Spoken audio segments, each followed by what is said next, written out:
ಎಲ್ಲರಿಗೂ ನಮಸ್ತೆ. Day by day Kannada ಚಾನಲ್ಗೆ ಸ್ವಾಗತ.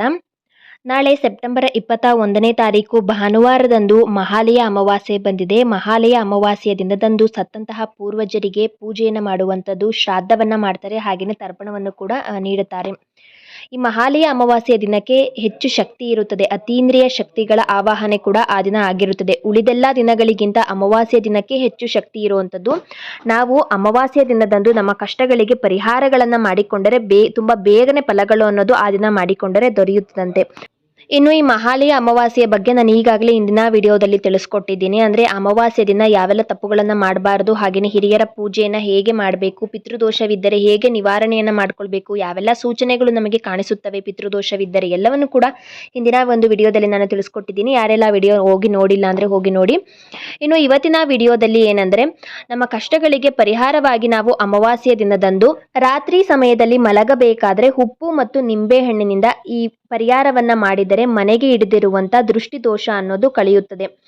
ಮನೆಗೆ ದೃಷ್ಟಿದೋಷ ಅಥವಾ ನರದೋಷ ಅನ್ನೋದು ಬಿದ್ದರೆ ಮನೆಯಲ್ಲಿ ತುಂಬ ಸಮಸ್ಯೆಗಳು ಬರ್ತಾನೆ ಇರ್ತವೆ. ಹಾಗಾಗಿ ಮೊದಲು ನಾವು ಮನೆಗೆ ಹಿಡಿದಿರುವಂಥ ದೃಷ್ಟಿಯನ್ನು ಕಳೆದುಕೊಳ್ಬೇಕು. ಈ ದೃಷ್ಟಿ ಮತ್ತು ನರದೃಷ್ಟಿಯನ್ನು ಕಳೆದುಕೊಳ್ಳುವುದಕ್ಕೆ ಅಮಾವಾಸ್ಯೆಯ ದಿನವು ತುಂಬಾ ಒಂದು ಶಕ್ತಿಯುತವಾದ ದಿನ. ಆ ದಿನ ನಾವು ದೃಷ್ಟಿಯನ್ನು ತೆಗೆದರೆ ಅದು ಕಂಪ್ಲೀಟ್ ಆಗಿ ಹೋಗುತ್ತೆ ಮತ್ತು ಯಾವುದೇ ಕಾರಣಕ್ಕೂ ಕೂಡ ಮತ್ತೆ ನೆಗೆಟಿವಿಟಿ ಅನ್ನೋದು ಮನೆಯೊಳಗೆ ಬರೋದಿಲ್ಲ. ಇನ್ನು ಈ ಪರಿಹಾರವನ್ನು ಹೇಗೆ ಮಾಡಬೇಕು, ಯಾವ ಸಮಯದಲ್ಲಿ ಮಾಡಬೇಕು ಅನ್ನೋದನ್ನು ತಿಳಿಯೋಣ.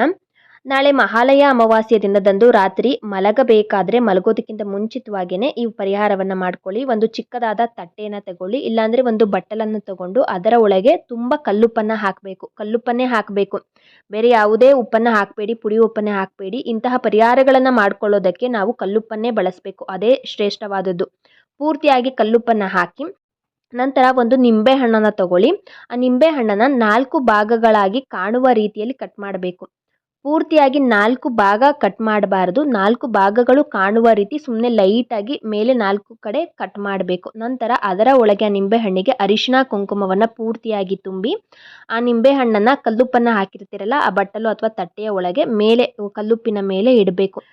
ನಂತರ ನೀವು ಎಲ್ಲಿ ಮಲಗ್ತಿರೋ ಆ ಮಲಗುವ ಮಂಚದ ಕೆಳಗೆ ನಿಮ್ಮ ತಲೆಯ ಭಾಗದಲ್ಲಿ ಅದನ್ನು ಇಟ್ಟು ಮಲಗಬೇಕು. ನೀವು ನೆಲದ ಮೇಲೆ ಮಲಗೋದಾದರೆ ನೀವು ಮಲಗೋ ಹತ್ರ ಒಂದು ಚೇರ್ ಅಥವಾ ಟೇಬಲ್ ಇದ್ದರೆ ಆ ಟೇಬಲ್ ಕೆಳಗಡೆ ಒಟ್ಟಿನಲ್ಲಿ ನಿಮ್ಮ ತಲೆಯ ಭಾಗ ಬರೋ ರೀತಿ ಆ ಉಪ್ಪು ಮತ್ತು ನಿಂಬೆಹಣ್ಣನ್ನು ಬಟ್ಟಲನ್ನು ಇಟ್ಟು ಮಲಗಬೇಕು. ಬೆಳಗ್ಗೆ ಎದ್ದ ತಕ್ಷಣವೇ ಏನು ಮಾಡಬೇಕು ಅಂದರೆ ಆ ಉಪ್ಪು ಮತ್ತು ನಿಂಬೆಹಣ್ಣನ್ನು ಒಂದು ಕವರಲ್ಲಿ ಹಾಕಬೇಕು. ಕೈಯಿಂದ ಯಾವುದೇ ಕಾರಣಕ್ಕೂ ಕೂಡ ಉಪ್ಪು ಮತ್ತು ನಿಂಬೆಹಣ್ಣನ್ನು ಮುಟ್ಟಬಾರ್ದು.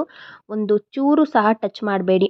ಆ ತಟ್ಟೆಯ ಸಮೇತನೇ ನೀವು ಕವರ್ ಒಳಗಡೆ ಉಪ್ಪು ಮತ್ತು ನಿಂಬೆಹಣ್ಣನ್ನು ಸುರಿಯಿರಿ. ತಟ್ಟೆನ ವಾಪಸ್ ತಗೊಳ್ಳಿಬೇಕಾದ್ರೆ ನೀವು ಆ ಉಪ್ಪು ಮತ್ತು ನಿಂಬೆಹಣ್ಣನ್ನು ನೀವು ಯಾವುದೇ ಕಾರಣಕ್ಕೂ ಕೂಡ ಕೈಯಿಂದ ಮುಟ್ಟಬೇಡಿ. ಹಾಗೆ ಅದನ್ನು ಕವರ್ ಒಳಗಡೆ ಹಾಕಿ ಗಂಟು ಕಟ್ಟಿ ಒಂದು ಯಾವುದಾದ್ರೂ ಮರ ಅಥವಾ ಗಿಡದ ಹತ್ತಿರ, ಯಾರೂ ತುಳಿಬಾರ್ದು, ಆ ಜಾಗಕ್ಕೆ ಹೋಗಬಾರ್ದು, ಅಂತಹ ಜಾಗಕ್ಕೆ ಹೋಗಿ ಒಂದು ಮರ ಅಥವಾ ಗಿಡದ ಬುಡದಲ್ಲಿ ಅದನ್ನು ಹಾಕಿ ವಾಪಸ್ ಬರಬೇಕು. ಹಿಂತಿರುಗಿ ನೋಡಬಾರ್ದು, ಯಾವುದೇ ಕಾರಣಕ್ಕೂ ಹಿಂತಿರುಗಿ ನೋಡದೆ ಮನೆ ಹತ್ರ ಬರಬೇಕು. ಮನೆ ಒಳಗೆ ಡೈರೆಕ್ಟಾಗಿ ಬರಬಾರ್ದು. ಮನೆ ಒಳಗೆ ಬರೋದಕ್ಕಿಂತ ಮುಂಚಿತವಾಗಿಯೇ ಕೈ ಕಾಲನ್ನು ತೊಳೆದು ನಂತರ ಮನೆ ಒಳಗೆ ಬರಬೇಕು.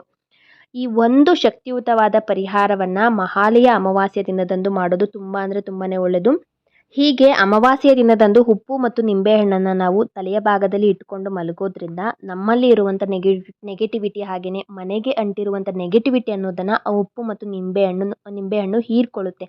ಆ ಕಾರಣಕ್ಕಾಗಿ ಈ ರೀತಿಯಾಗಿ ತಲೆಯ ಹತ್ತಿರ ಇಟ್ಟುಕೊಂಡು ಪೂರ್ತಿಯಾಗಿ ರಾತ್ರಿ ಅದು ನಮ್ಮ ಬಳಿ ಇರಬೇಕು. ಬೆಳಗ್ಗೆ ಅದನ್ನು ನಾವು ಕೈಯಿಂದ ಟಚ್ ಮಾಡ್ದಲೇ ತೊಗೊಂಡೋಗಿ ಎಲ್ಲಾದರೂ ಮರದ ಕೆಳಗೆ ಹಾಕಿ ಬರಬೇಕು. ಈ ಒಂದು ತಂತ್ರವನ್ನು ನಾಳೆ ಶಕ್ತಿಯುತವಾದ ಮಹಾಲಯ ಅಮಾವಾಸ್ಯೆ ದಿನದಂದು ಮಾಡಿ ನೋಡಿ. ಖಂಡಿತವಾಗಿಯೂ ಕೂಡ ಮನೆಗೆ ಹಿಡಿದಿರುವಂಥ ನರದೃಷ್ಟಿ ಹಾಗೆಯೇ ದೃಷ್ಟಿದೋಷ ಅನ್ನೋದು ಕಳೆಯುತ್ತದೆ. ಈ ನನ್ನ ವಿಡಿಯೋ ನಿಮ್ಗೆ ಏನಾದರೂ ಇಷ್ಟ ಆಗಿದೆ ಅಂತ ಅನ್ಸಿದ್ರೆ please like, comment and subscribe ಮಾಡಿಕೊಳ್ಳಿ. ಧನ್ಯವಾದಗಳು.